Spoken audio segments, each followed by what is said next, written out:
This is a new eruption at the summit of that volcano. Here's a live look for all of you at home. Whatever you're doing, take a look at it.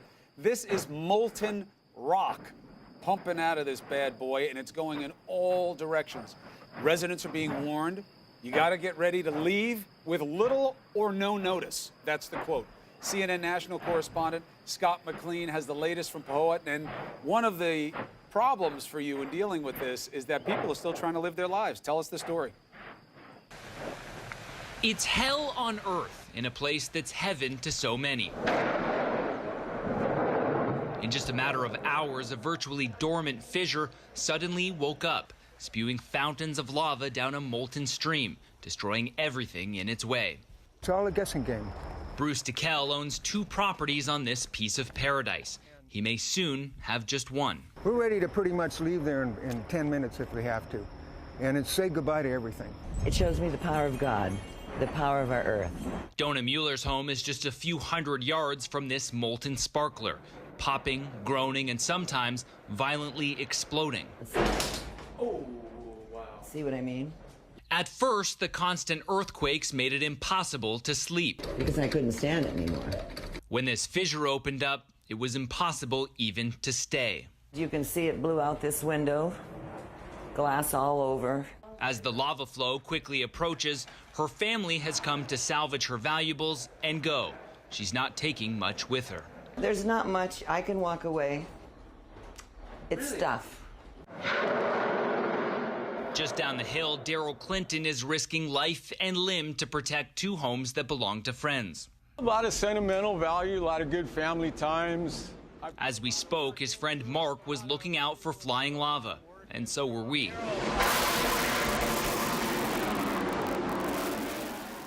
The yard is littered with fresh volcanic rock. This lava bomb came and hit right here. Giant lava bombs have broken windows, dented the water catchment pool, and taken out the septic tank. Even just getting from one home to the other is a life and death game of Frogger. Look up and watch them.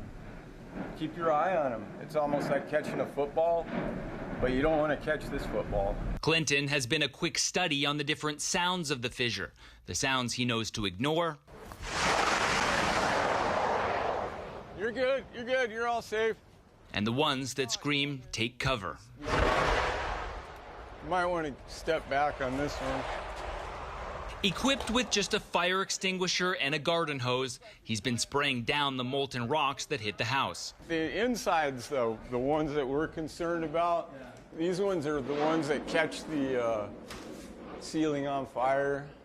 It's man versus Mother Nature, in a match Daryl Clinton intends to win.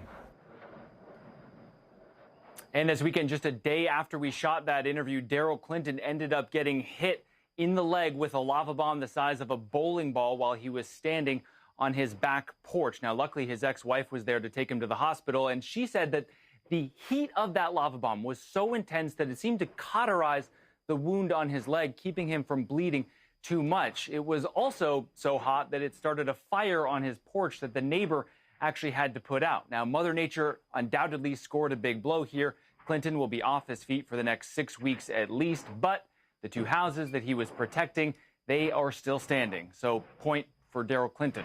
Chris. Oh my gosh, Scott, that is an incredible story. I mean, just what this one man fighting, Mother Nature thought that he could survive, and then what he did endure. That's incredible. Thank you very much for all of that reporting with all of those dramatic pictures behind you. Let's bring in Professor Kenneth Rubin.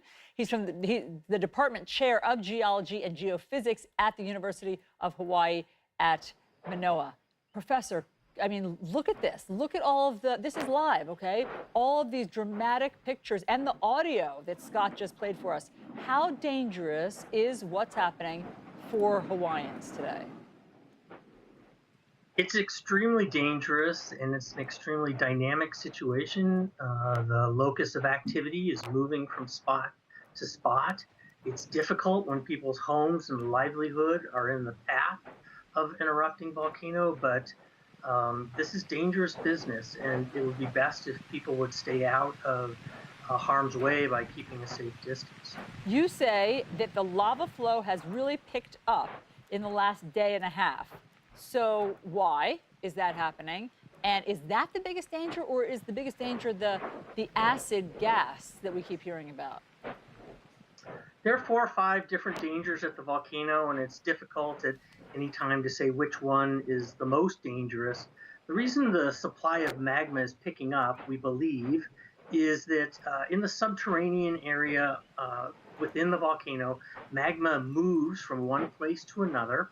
And during the early days of this eruption, an older sort of resident magma, something that had been sitting in the magma chamber for perhaps a half a century, was pushed out first. It's a little bit cooler, it's a little bit stickier, it didn't have as much gas in it.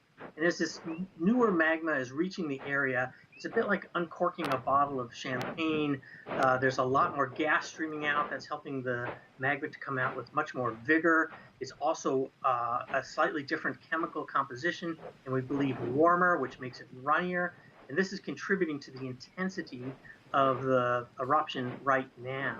Now, the hazards are many. There are hazards from the molten lava, obviously, and the bombs. There are hazards from the volcanic gases. There are 2 different kinds, the ones up at the fissure and the ones down at the ocean. And there are the hazards at the summit from the explosive eruptions. And Professor, just help us understand, because we keep seeing these dramatic pictures day after day. Is this tapering off, or is it getting stronger? It's difficult to say when it will taper off. Obviously it will. It hasn't started to taper off yet. There are various signals that we can measure, earthquakes and deformation of the ground. So far, they tell us that the supply of magma to this area is roughly continuous. In 1955, there was an eruption in this exact area that lasted 86 days. It had its most intense period of time, about 3 to 4 weeks in. So we could be in for the long haul. We just don't know. Time will tell. So also this phenomenon of lays, okay? So it's not lava, it's lays, and this is what our full screen, how it explains it. When lava reaches the ocean, then it creates lays, you'll correct me if I'm wrong, made of hydrochloric acid gas, steam, and glass particles. Our Chad Myers was just talking about when this rains down on you. I mean, I think he was likening it to battery acid, and obviously it causes lung, eye, and skin irritation. So that sounds like a huge danger.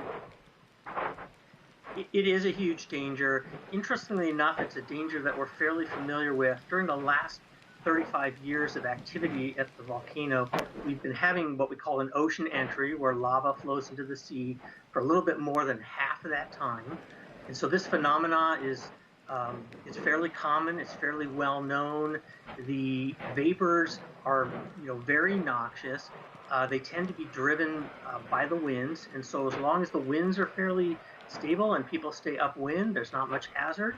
But we don't recommend anyone go anywhere near the ocean entry without a properly equipped gas mask. Professor Kenneth Rubin, thank you very much for your expertise and helping us all understand it a little bit better.